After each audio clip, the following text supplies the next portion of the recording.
안녕하세요. 오늘도 사연살롱을 찾아주셔서 감사합니다. 저는 50대 중반의 여성이에요. 저의 어릴 적 가정 환경은 꽤 평범했어요.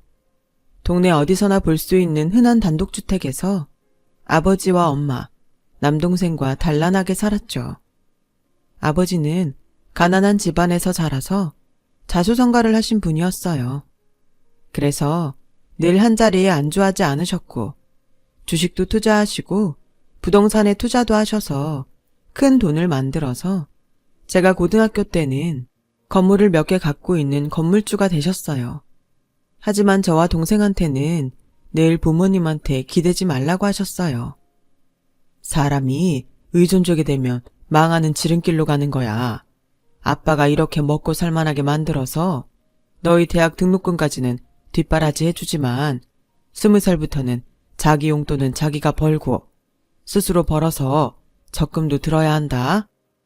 엄마도 아빠의 뜻에 찬성이었기 때문에 저와 동생은 집이 여유가 있어도 대학 때부터 아르바이트를 하며 용돈을 벌어서 쓰고 은행에서 나오는 상품들 중 뭐가 더 실속 있는지, 주식은 어떻게 하는 게 돈을 벌 수 있는지 이런 얘기를 많이 했어요.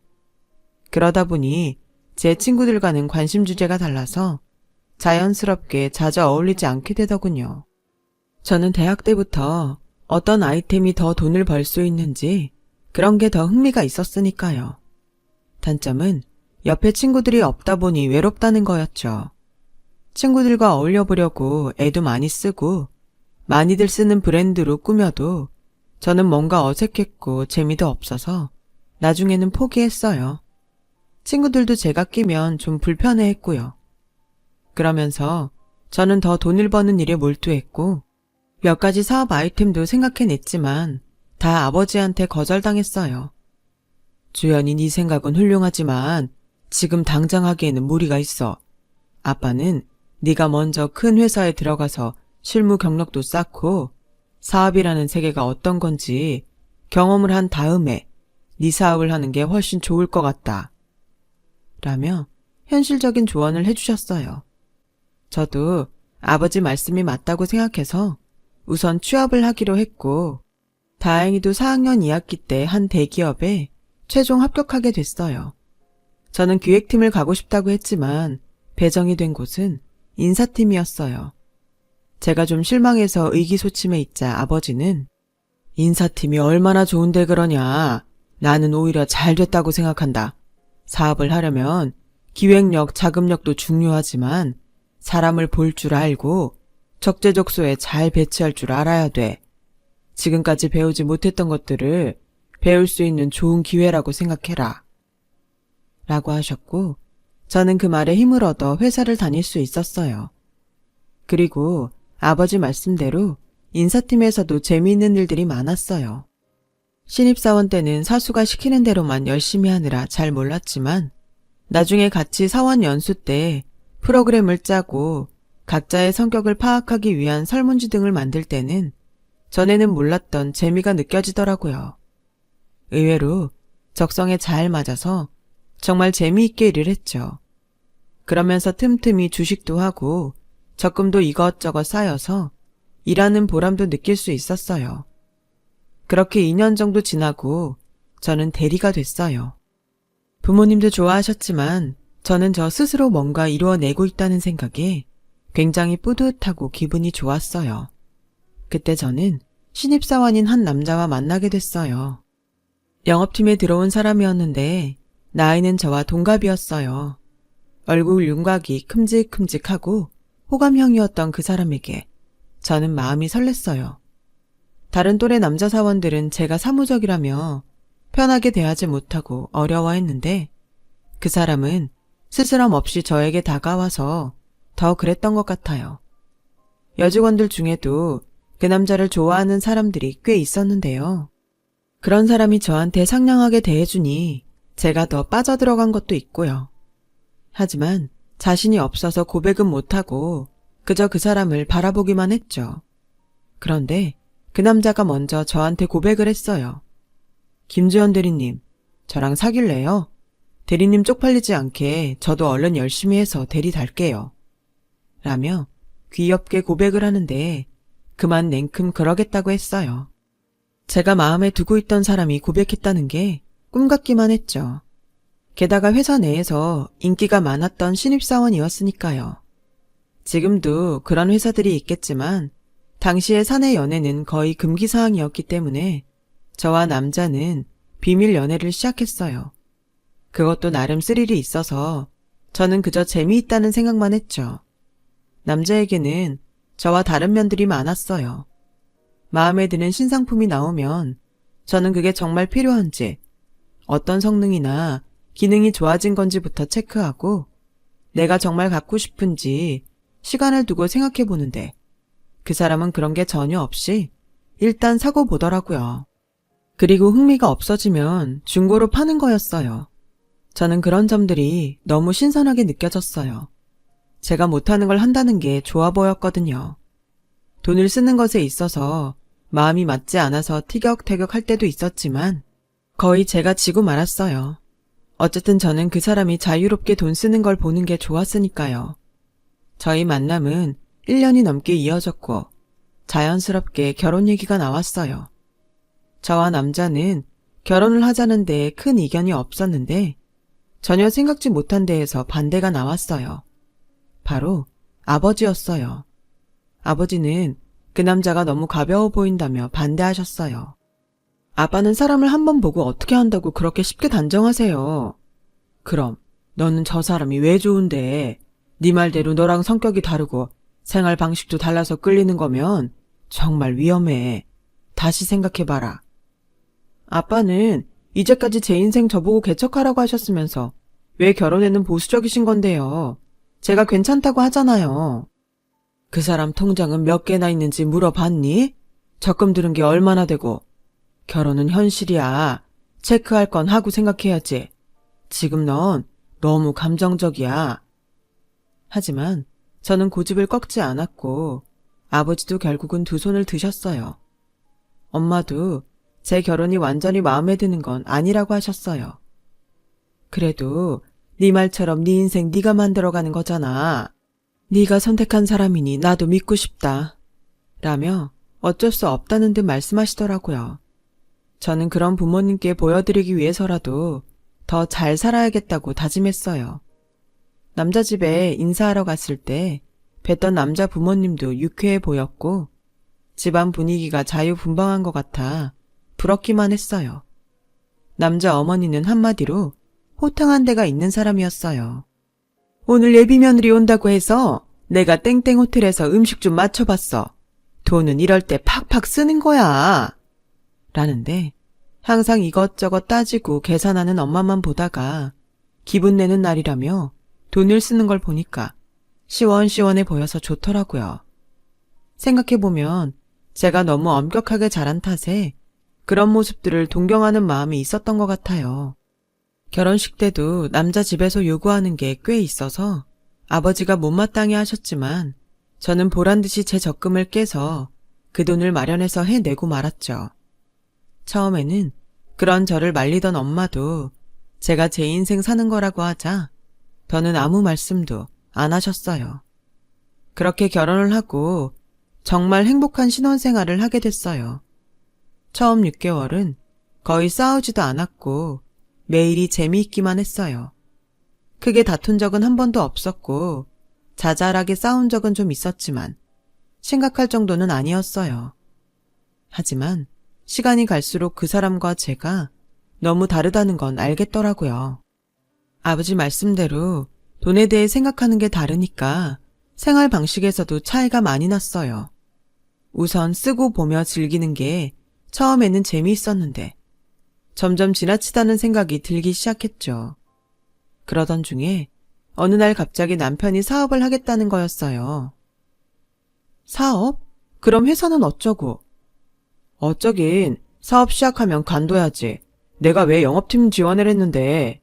다 사업을 하려고 그랬던 거야. 이제 배울 만큼 배웠다고 생각해. 내 업장을 가져도 충분하다고. 당신이 회사 다닌 게 2년이 좀 안 되는데 그 시간 동안 정말 사업에 대한 감각을 익힌 건지는 잘 모르겠어.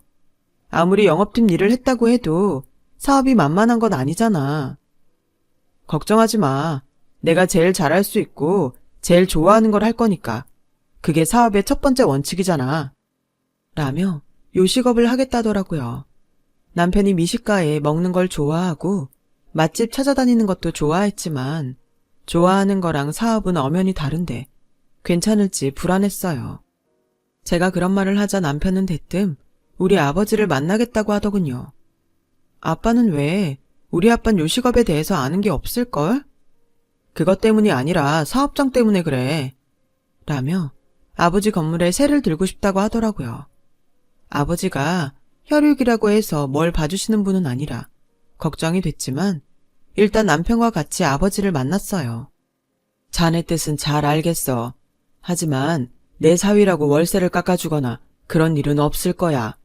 그래도 좋다면 내 건물에 들어와도 좋아. 마침 빈자리도 있으니까. 물론이죠, 장인어른.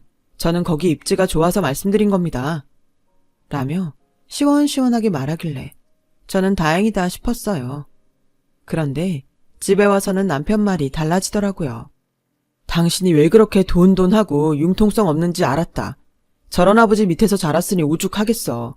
아니, 어떻게 하나밖에 없는 사위한테 돈을 다 받겠다고 하셔? 진짜 구두쇠도 그런 구두쇠가 없네. 그런 식으로 우리 아빠 비하하는 건 아니지. 아까는 입지가 좋아서 그렇다고 했잖아. 왜 딴 말이야. 그리고 각자 집안이 가치관이 다른 거에 대해서는 서로 말하지 않기로 했잖아. 그런 식으로 따지면 난 당신 집안에 할 말 없을 것 같아? 알았어. 아우 시끄러워. 자기 집 얘기에는 눈에 쌍불을 켜고 떽떽거려 진짜. 뭐가 어째? 그럼 내가 어머니 물정 모르고 해프게 써서 집안이 거덜나는지 어쩌는지 감각도 없어서 아들한테 용돈 털어 나오는 사람이라고 하면 당신은 듣기 좋아? 뭐가 어째? 지금까지 그런 생각하고 있었던 거야? 당신 무서운 여자다. 어떻게 우리 엄마를 그렇게 말해? 이거 왜 이래? 먼저 시작한 건 당신이야. 그렇게 저희는 결혼하고 처음으로 크게 싸웠어요. 하지만 서로 잘못을 인정하고 곧 풀어졌고 남편은 사업 준비를 했죠. 그 당시 유행하던 레스토랑을 했는데 생각보다 장사는 잘 됐어요. 남편도 꼬박꼬박 아버지한테 월세를 잘 보냈고 아버지도 조금 마음에 드는 모양이었어요. 그렇게 한 1년 정도 지났을 때 생각지도 못한 불행이 닥쳐왔어요. 아버지가 갑자기 심장마비로 쓰러져서 돌아가셨거든요. 저희 가족은 너무 충격을 받아서 어쩔 줄 몰랐어요. 그런데 남편은 장례식장에서 자기 손님만 오면 히히덕거리느라 정신이 없더라고요. 아무리 한 달이 건너라지만 너무 섭섭했고 실망스러웠어요. 아버지가 돌아가시고 나자 남편은 점점 본색을 드러냈어요. 엄마가 건물 관리를 맡은 다음부터 월세를 제대로 보내지 않았죠. 어차피 그 월세는 아버지가 원래 남편 사업을 지켜보고 남편이 사업을 잘 꾸려나갈 때쯤 안 받으시려 했던 거라더군요. 그래서 안 받아도 상관이 없는 돈이었어요. 하지만 아버지 돌아가시고 얼마나 됐다고 저러는 남편이 밉더군요. 엄마는 그냥 두라고 했지만 저는 이건 아니다 싶었어요. 결국 보증금에서 까고 나오자고 했죠. 그러자 남편은 그냥은 못 나간다고 버티더라고요. 당시 아버지가 돌아가신 다음에 엄마는 건물을 전부 관리 못하겠다며 남편이 세를 든 건물만 남기고 다 처분을 하셨어요. 그러는 와중에 손해를 좀 본 것도 있었고 아버지가 마지막에 투자하셨던 주식이 갑자기 급락을 해서 그걸 메꾸는데도 돈이 들어가느라 전부 다 집이 좀 힘들었어요. 남편은 그런 사정을 알면서도 자기가 장사가 안 된 건 건물이 낡은 걸 제대로 보수 안 해준 탓이 크다며 보상을 해달라고 하더라고요. 그러면서 어느새 변호사까지 선임해서 엄마 앞으로 내용증명을 보낸 거였어요. 아니, 이런 게 내용증명 보낼 이유가 된다고? 그런 법이 어딨어? 라며 제가 화를 냈지만 남편은 눈 하나 깜짝하지 않더라고요. 알고 보니 남편은 일부러 아버지께 은행 계좌로 돈을 주지 않고 직접 만났을 때 월세를 주고 그걸 제대로 기록하지 않은 걸 빌미로 자기가 월세를 다 냈는데도 보증금을 안 주겠다고 한다며 거짓 자료를 만들기도 했더라고요. 매사에 철저했던 아버지가 그래도 사위라고 직접 만나서 주겠다는 월세를 그냥 받으셨던 걸 이런 식으로 악용할 줄은 정말 몰랐어요. 저는 더는 못 살겠다고 이혼하자고 했어요. 내가 아버지 말을 들었어야 했는데 인사팀에 있었어도 사람 보는 눈은 완전 꽝이었어. 당신이 이 정도로 저질스러울 줄은 정말 꿈에도 몰랐어. 저질? 너 그거 나에 대한 모욕이야? 명예훼손이라고. 너 고소할 거야. 라더니 주머니에서 작은 녹음기를 꺼내는 거예요. 거기에 월세 문제로 다툰 건 지우고 제가 이혼하자고 하면서 자기한테 말한 것들만 증거로 제출해서 정말 저를 고소하더군요. 엄마는 저희 고소를 취하하는 조건으로 남편에게 보증금을 다 내줬고 남편과 시어머니는 가게뿐만 아니라 집에서도 돈 되는 건 다 챙겨갔어요. 결국 딸 때문에 많은 걸 잃게 된 것 같아 정말 피눈물이 났어요. 하지만 엄마는 그런 저를 위로하셨어요. 아니야, 이것도 내가 다 계산해보고 내린 결정이야. 우선 너는 이서방한테 있는 증거가 하나도 없잖아. 게다가 내 건물에서 쫓겨날 판인데 누가 봐도 네가 가해자로 보일 수밖에 없었어. 그 녹음까지. 그런 돈은 그냥 잊자. 우리가 다시 벌 수 있잖아.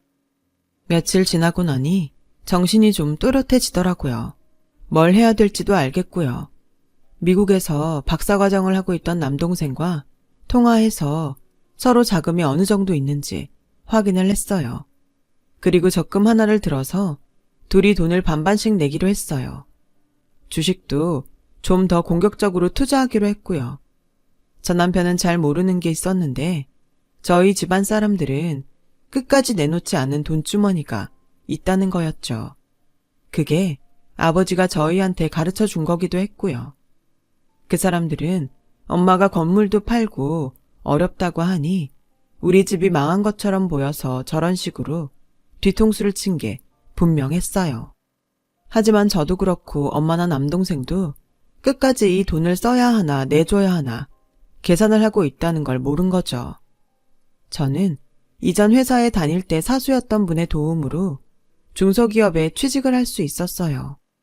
결혼을 했고 또 이혼까지 한 여자가 재취업하는 게 지금보다도 더 어려운 시절이어서 취직을 한 게 너무 감사할 지경이었어요.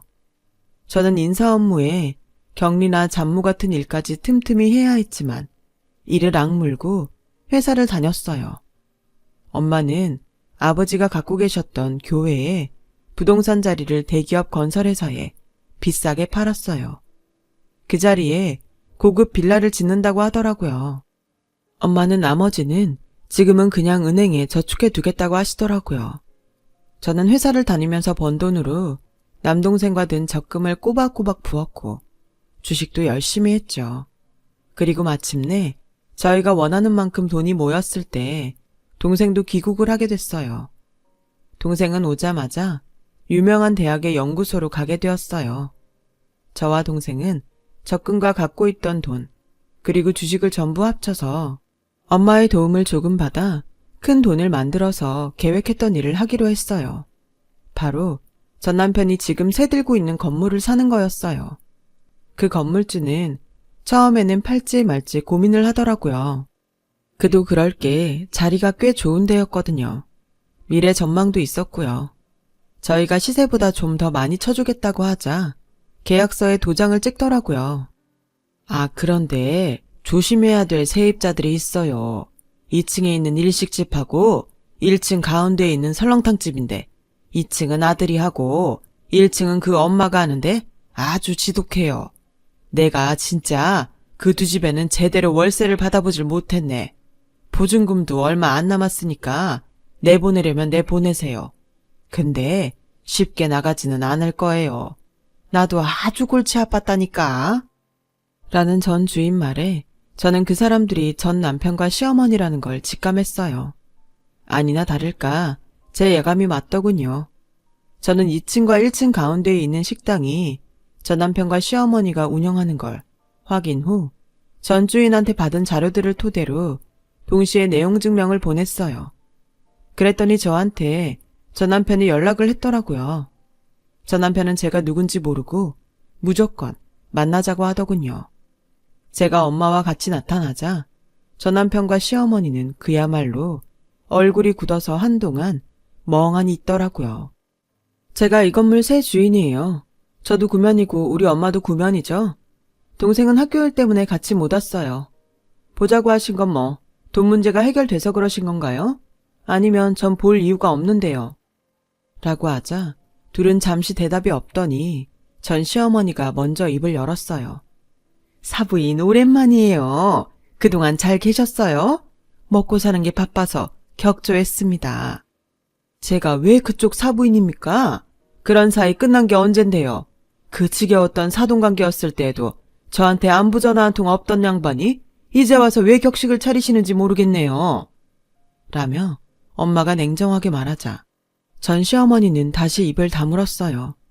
거두절미하고 월세를 거의 1년 넘게 밀렸더라고요. 보증금 까먹은 건 이미 오래전이고요. 전 주인을 뭘로 협박해서 지금까지 그 자리에 버티고 있었는지 몰라도 저한테는 안 통합니다. 여기서 하는 대화 녹음하려면 하세요. 저도 녹음하고 있으니까요. 돈 구하셨어요? 그것만 대답하세요. 라고 하자 전 남편은 겨우 입을 떼더라고요. 그게 실은 전 주인하고 얘기가 돼서 있었던 건데 갑자기 나가라고 하면 우리도 갈 데가 있어야 되잖아. 그럼 2주 시간 줄 테니까 그 안에 나갈 때 구하세요. 저희도 건물 리모델링하고 다른 세입자 들여야 돼서 시간 많이 못 줍니다. 저와 엄마는 그렇게 못을 받고 자리를 떠났어요. 전 남편은 하루에도 몇 번씩 전화를 해댔어요. 전 시어머니도 마찬가지였고요. 제가 전 남편 전화를 안 받자 시어머니는 결국 제 회사 앞까지 찾아왔더라고요. 얘, 너랑 나는 그렇게 사이 나쁘지 않았잖아. 나를 봐서라도 예전 일 잊고 어떻게 안 되겠니? 우리 보고 갑자기 나가라고 하면 이런 식으로 하면 어떻게 해? 이런 게 임대주의 횡포라는 건데 이건 아니지. 저를 이렇게 찾아오신 게 횡포죠. 그리고 사이가 뭐가 어째요? 그 사람 뒤에서 조종한 거 어머니란 거 저 이혼하고 알았어요. 남편 회사 입사한 다음에 회사 여직원들 뒷조사 싹 해서 저희 집 좀 사는 거 알고 그거 이용해서 저한테 접근한 거잖아요. 원래는 저희 집 재산 쏙 빼먹으려다가 엄마 아빠가 호락호락하지 않으니까 생각처럼 안 돼서 되게 힘드셨다면서요. 저도 뒷조사해서 다 알았어요. 그러니까 제 앞에서 생쇼 그만하세요, 할머니. 라고 하자 시어머니는 급하게 저를 잡으며 아니다, 얘. 그거 다 오해야, 오해. 네가 잘못한 거야. 잠깐 얘기 좀 하자. 오해는 무슨 오해. 내가 흥신소통해서 자료도 다 확보했어. 당신도 거기다 부탁해서 내 뒷조사 다 했잖아. 우리 집안 재산도 전부. 나도 다 배운 대로 하는 거야. 항상 녹음기 갖고 다니면서 녹음하고 자기들 유리한 부분만 따서 증거자료 제출하고 그런 식으로 물먹인 사람 한둘 아니라던데?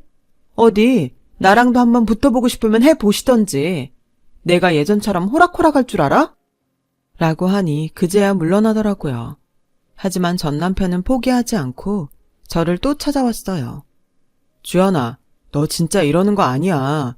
내가 무슨 녹음을 해. 혹시 예전에 내가 너가 한 말 녹음한 것 때문에 그래? 그건 그만큼 나도 간절했으니까 어쩔 수 없었어. 나 한 푼 증거 없이 너랑 이혼하면 어떡하겠어. 물론 네가 좀 억울한 부분이 있었겠지만 나도 어쩔 수 없었다고. 그럼 그때 네가 앞에 했던 말은 잘라먹고 내가 했던 말만 증거로 제출한 거 인정하는 거네? 내가 치사했다. 옹졸했어. 그러니까 나랑 이제 얘기 좀 하자.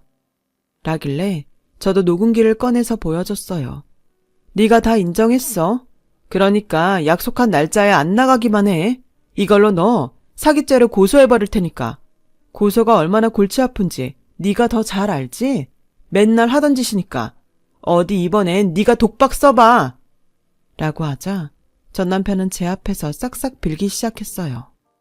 내가 진짜 잘못했어. 미안해. 이러지만 말아줘. 응? 지나가던 사람들이 다 쳐다봤지만 전 남편은 계속 빌기만 하더군요.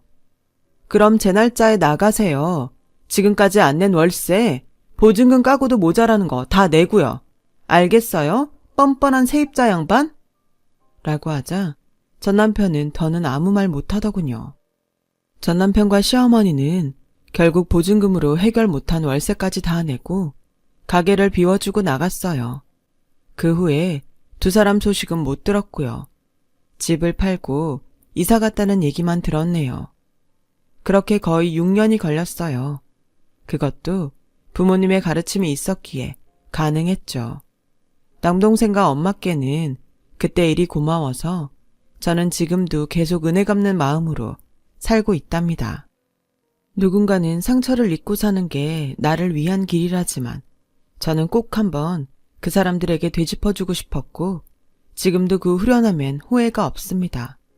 오히려 그래서 더 잊을 수 있었어요. 저는 그때 결혼에 너무 질려서 지금은 독신으로 살고 있어요.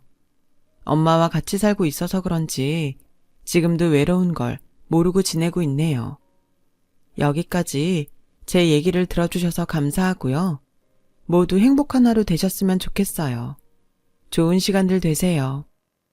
여러분, 사연 댓글에 응원과 현명한 조언 부탁드려요. 좋아요와 구독은 저에게 큰 힘이 됩니다. 오늘도 좋은 일 가득하세요.